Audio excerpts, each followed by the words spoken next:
বাংলাদেশের কিছু মানুষ যতই ভারতকে বয়কট করার চেষ্টা করুক না কেন, আমরা সবাই জানি যে দুই দেশ পরস্পরের ওপর প্রত্যক্ষ এবং পরোক্ষভাবে নির্ভরশীল। বিশেষত বাংলাদেশ ভারতের ওপর বেশ কিছু দিক দিয়ে নির্ভরশীল, যার বড় প্রমাণ পাওয়া গেল ইতিমধ্যে।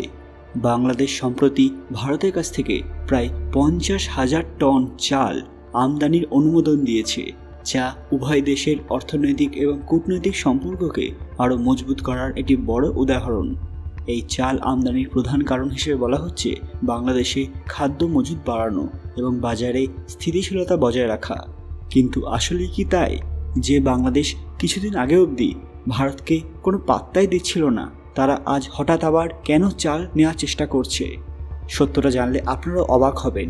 তার আগে কমেন্ট বক্সে হর হর মহাদেব লিখতেই ভুলবেন না। সকলকে আমাদের চ্যানেল পুরাণ কথায় স্বাগত। আজকে আপনারা জানবেন কেন ভারতের কাছে চাল চাইছে বাংলাদেশ। ভিডিওতে এগোনোর আগে সবাই অবশ্যই আমাদের চ্যানেলটি সাবস্ক্রাইব করে নেবেন। সাম্প্রতিক সময়ে বাংলাদেশে খরার প্রভাব এবং বন্যার কারণে ধান উৎপাদনে ব্যাঘাত ঘটেছে, যা খাদ্য নিরাপত্তা নিয়ে উদ্বেগ সৃষ্টি করেছে। এই পরিস্থিতিতে ভারতীয় চাল বাংলাদেশের খাদ্য সরবরাহ শৃঙ্খলে গুরুত্বপূর্ণ ভূমিকা পালন করবে।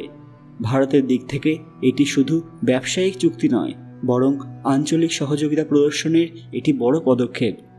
ভারত বিশ্বে বৃহত্তম চাল রপ্তানিকারক দেশ এবং প্রতিবেশী দেশগুলোর খাদ্য চাহিদা মেটাতে এর গুরুত্বপূর্ণ ভূমিকা রয়েছে। ভারতের জন্য এটি অর্থনৈতিকভাবে লাভজনক হওয়ার পাশাপাশি একটি কূটনৈতিক বার্তাও যে প্রতিবেশী দেশের চাহিদা মেটাতে তারা সবসময় প্রস্তুত। যে দেশ তাকে অনবরত ছোট করে, অপমান করে, বয়কট করার চেষ্টা করে, তাকেও সাহায্য করবে ভারত। তবে এই ধরনের চুক্তি কিছু চ্যালেঞ্জও সৃষ্টি করতে পারে। ভারতের অভ্যন্তরীণ বাজারে খাদ্যপণ্যের দাম স্থিতিশীল রাখা একটি গুরুত্বপূর্ণ বিষয়, বিশেষত যদি রপ্তানির কারণে সরবরাহ সংকট তৈরি হয়। অন্যদিকে বাংলাদেশের জন্য আমদানির ওপর নির্ভরশীলতা তাদের স্থানীয় কৃষি খাতের ওপর প্রভাব ফেলতে পারে। এ বিষয়ে বিশেষজ্ঞদের জিজ্ঞাসা করা হলে তারা বলছেন যে এই চুক্তি উভয় দেশের জন্যই লাভজনক, তবে দীর্ঘমেয়াদে খাদ্য নিরাপত্তা নিশ্চিত করার জন্য বাংলাদেশকে স্থানীয় উৎপাদন বাড়ানোর দিকে মনোযোগ দিতে হবে। ভারতও তাদের রপ্তানির ভারসাম্য বজায় রেখে আঞ্চলিক সহযোগিতা চালিয়ে যেতে পারে। এই ধরনের উদ্যোগ দক্ষিণ এশিয়ার দেশগুলোর মধ্যে পারস্পরিক নির্ভরতা এবং সম্পর্ককে আরও দৃঢ় করবে। ভারত এবং বাংলাদেশের মধ্যে দীর্ঘস্থায়ী বাণিজ্যিক সম্পর্ক এবং সাম্প্রতিক সময়ে খাদ্যশস্য, বিশেষ করে চালের আমদানির প্রমাণ অনুযায়ী ভবিষ্যতে খাদ্যশস্যের চাহিদা মেটানোর জন্য ভারত বাংলাদেশের একটি নির্ভরযোগ্য উৎস হয়ে যেতে পারে। ভারতের কৃষি উৎপাদন এবং সাপ্লাই চেইন ব্যবস্থার স্থিতিশীলতা, পাশাপাশি প্রতিবেশী দেশ হওয়ার কারণে বাংলাদেশ ভারত থেকে সহজে এবং দ্রুত এইসব পণ্য আমদানি করতে পারে এবং বর্তমানে করছেও। এর মাধ্যমে বাংলাদেশ তাদের অভ্যন্তরীণ চাহিদা পূরণ করতে সক্ষম হচ্ছে, অথচ আবার কিছুদিন পরেই তাদের বয়কট করার হুমকি দিচ্ছে। ভবিষ্যতে বাংলাদেশ ভারতের কাছ থেকে আরও বিভিন্ন ধরনের পণ্য আমদানি করতে চাইতে পারে, যেমন গম, ভুট্টা, চিনি, সার, ওষুধ এবং তেল। বাংলাদেশের কৃষিতে প্রাকৃতিক দুর্যোগ বা উৎপাদন সংকটের কারণে খাদ্য নিরাপত্তা নিশ্চিত করতে এই ধরনের পণ্যের আমদানি অব্যাহত থাকতে পারে। বিশেষ করে গম এবং ভুট্টা যেমন খাদ্যশস্যের ঘাটতি পূরণে গুরুত্বপূর্ণ, তেমনি ভারত থেকে অন্যান্য কাঁচামাল যেমন সার এবং বিভিন্ন শিল্পপণ্য বাংলাদেশে উচ্চ চাহিদা থাকতে পারে। ভারত খাদ্যশস্য রপ্তানির দিক থেকে একটি নির্ভরযোগ্য দেশ, সেটা বাংলাদেশ ভালো করেই জানে।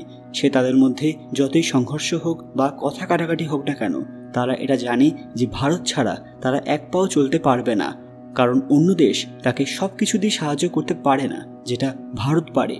এর পাশাপাশি ভারতের সঙ্গে বাংলাদেশের দীর্ঘদিনের অর্থনৈতিক এবং সাংস্কৃতিক সম্পর্ক রয়েছে, যা নিমেষের মধ্যে কি নষ্ট করে দেওয়া যায়, যা এই ধরনের চুক্তিকে সহজতর করে। রাজনৈতিকভাবে বয়কট বা আমদানি কমানোর কথা বলা হলেও প্রকৃত পরিস্থিতি এবং খাদ্যশস্যের অভাব মেটানোর জন্য এই সিদ্ধান্ত প্রয়োজনীয় হয়ে পড়েছে।